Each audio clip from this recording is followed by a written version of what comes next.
मैं बताऊं, नजरिए का मतलब ये है कि देखो आप सेंस समझो, वही है ना। अब हम रात को बैठेंगे यहाँ से पढ़ने के लिए या काउंसलिंग के लिए, हम यहाँ बैठेंगे रात को, ठीक है। तो हमारा नजरिया जो है ना क्लास को देखने का और ही होगा, ठीक है। सुबह ही सुबह बैठेंगे वो और होगा, बहुत छोटी सी। अब कोई आप ही कहता है, बस उसी की लालसा में गलती पे गलती करते चले जाएंगे, क्योंकि दूसरों को खुश करने के लिए, दूसरों को दिखाने के लिए कि यार हमें तो कोई पूछ ही नहीं रहा, या हमें कोई पूछ भी रहा तो बस एक फॉर्मेलिटी। अगर घर परिवार में कोई शादी भी हो जाए, कोई होली दिवाली कोई ऐसा प्रोग्राम हो जाए और घर में एक आदमी नशा करता हो, ठीक है, तो पूरे परिवार की, पूरे रिश्तेदारों की नजर उस पर रहेगी, पता उसे भी रहेगा, तो वो भी एक हीन भावना ही है। उस दौरान भी हम क्या करेंगे, अगर नहीं भी करते होंगे तो भी करेंगे। तो हमें इन चीजों को इग्नोर करना, कौन हमारे बारे में क्या सोच रहा है, ठीक है भाई। तो जिंदगी बहुत बड़ी चीज है। अगर महीना 2 महीना 4 महीने अगर आपके यहाँ कट भी गए, ठीक है, तो आने वाले 20 साल 30 साल 40 साल उम्र का कुछ नहीं पता, ठीक है। तो भाई उसे हम ठीक करने की कोशिश करें और प्रभु के ऊपर छोड़ दो सब कुछ, कि जो भी प्रभु करेगा वो ठीक करेगा, और जो भी अब तक किया वो भी ठीक किया। देखो एक चीज हो, नजरिया नीचे आ जाए, यानी कि ऊपर से अपनी इमेज जो है ना इतनी नीचे चली हुआ, लेकिन वो अपनी गलत फहमी में जीता रहा है कि नहीं अभी कुछ नहीं बिगड़ा, अभी तो बहुत कुछ है। दूसरों को होशियारी दिखाओगा, घर वालों को होशियारी दिखाओगा, अपने आप को, क्योंकि अपने आप को झूठी तसल्ली देगा। भाई इस दौरान हम भाग किससे रहे, अपने आप से ही तो भाग रहे। किससे भाग रहे बताओ, अपने आप से भागेंगे। तो भाई मेरा मानना यही है कि अगर अपने जीवन में बदलाव लाना है, ठीक है, तो भाई एक तो जो भूतकाल जो चला गया उसकी चिंता बिल्कुल छोड़ दो, भविष्य में क्या होगा उसकी चिंता बिल्कुल छोड़ दो। आज के टाइम में कोई भी ऐसा आदमी नहीं है कि जिसे किसी ना किसी चीज की चिंता हो, ठीक है। महात्माओं की बात है कि उनके दायरे में रहना ही रहना पड़ेगा, मुख्य धारा में हमें जीना ही जीना पड़ेगा, ठीक है। ये नहीं है कि भाई घर पड़े हैं चद्दर उड्डो, चलो ये सोच रहे यार पहले तो हम इतने अच्छे थे, पहले हमारे भी इतने पैसे थे, हमने यार सबका बहुत कर लिया, घर वालों का बहुत कर लिया। ये लड़ाई हमारी ऐसी लड़ाई है, खुद से लड़ाई है, अपने भाइयों से लड़ाई है, अपने परिवार से लड़ाई है। इसमें हमें जीतने से पहले हारना सीखना पड़ेगा।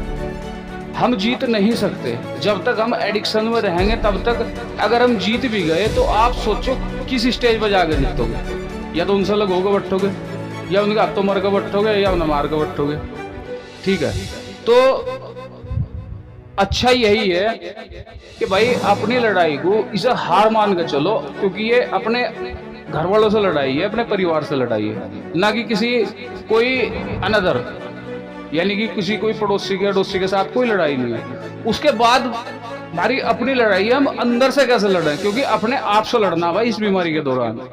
और ये वही बात है कि भाई इतनी चतुर चालाक बीमारी है, कोई कितना होशियार बनता हो, जब ये सर पर चढ़ेगी तो ये तो बोलती है, ठीक है। तो कोशिश करो कि भाई भगवान का ध्यान लो, मेडिटेशन करो, योग करो। ऐसे आदमियों के पास बिल्कुल ना बैठो जो एडिक्शन की या नशे की आपकी बात करता हो या करवाता हो, क्योंकि सबसे बड़ा दुश्मन आपका वो आदमी है जो आपको नशा करवाओगा, ठीक है। लेकिन मारा होगा क्या करेगा, अब जरूरी है नहीं, वो तो मिट्टी लाओगा, चाक घुमाओगा, ठीक है।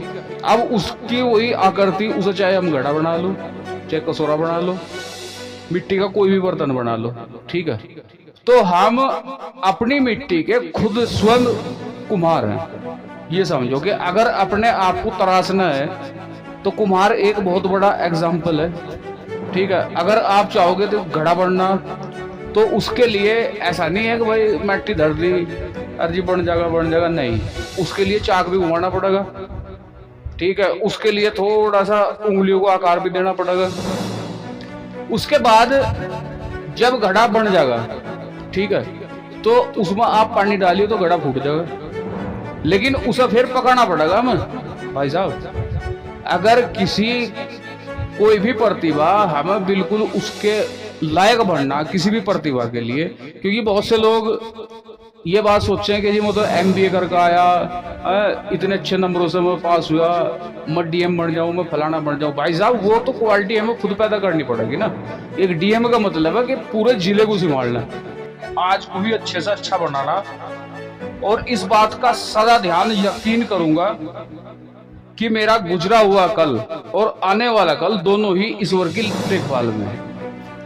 यानी कि जो भी कुछ हुआ वो सब ईश्वर की इच्छा ही थी, आपकी अपनी कोई इच्छा नहीं थी। ठीक है, जो गलतियां हम पहले कर चुके वो गलती भूल जाओ और आगे सब कुछ ईश्वर पर रख दो। ठीक है, यानी कि आने वाला कल भी ईश्वर के हाथ में है और जो कल चला गया वो भी ईश्वर के हाथ में है। हमें अपना वर्तमान अच्छा करना, यानी कि आज अगर हम अपने लिए अच्छा कर रहे तो कल तो ऑटोमेटिक अच्छा रहेगा। ज्यादातर आदमी क्या हो कि अपने भूतकाल में जियो जाए।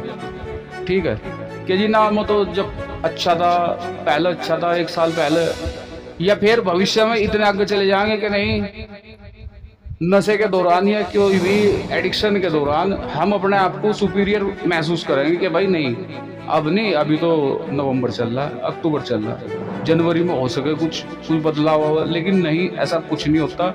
हम इन्हीं सपनों में जियो जाएं।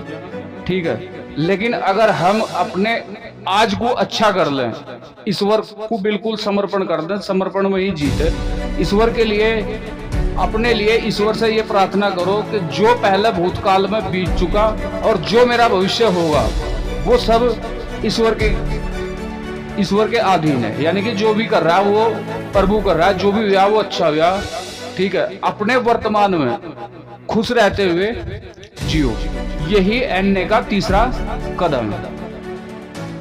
कहा कि हम जो अतीत में हमने गलतियां कर दी, ठीक है, उसके लिए हम पछताते नहीं, निरंतर हम आगे बढ़ते रहें। ठीक है, यानी कि जो हमने पीछे गलतियां कर ली, किसी भी एडिक्शन में कोई भी नुकसान कर लिया, ठीक है, उसके लिए हमें कोई पछताना नहीं। ईश्वर के ऊपर सब कुछ है। ईश्वर के लिए हम प्रार्थना करें डेली कि हे प्रभु हमें इतनी आत्मशक्ति व सद्बुद्धि दो उन परिस्थितियों को जानने की। ठीक है भाई, तो ईश्वर ही सबका करता धरता है। और तीसरे कदम में यही बताया गया कि हम अपने अतीत को बिल्कुल कुछ नहीं कर सकते, उसे भूलने की कगार पे हैं, यानी कि कोशिश कर रहे और भूल चुके। तीसरे कदम। ठीक है जी।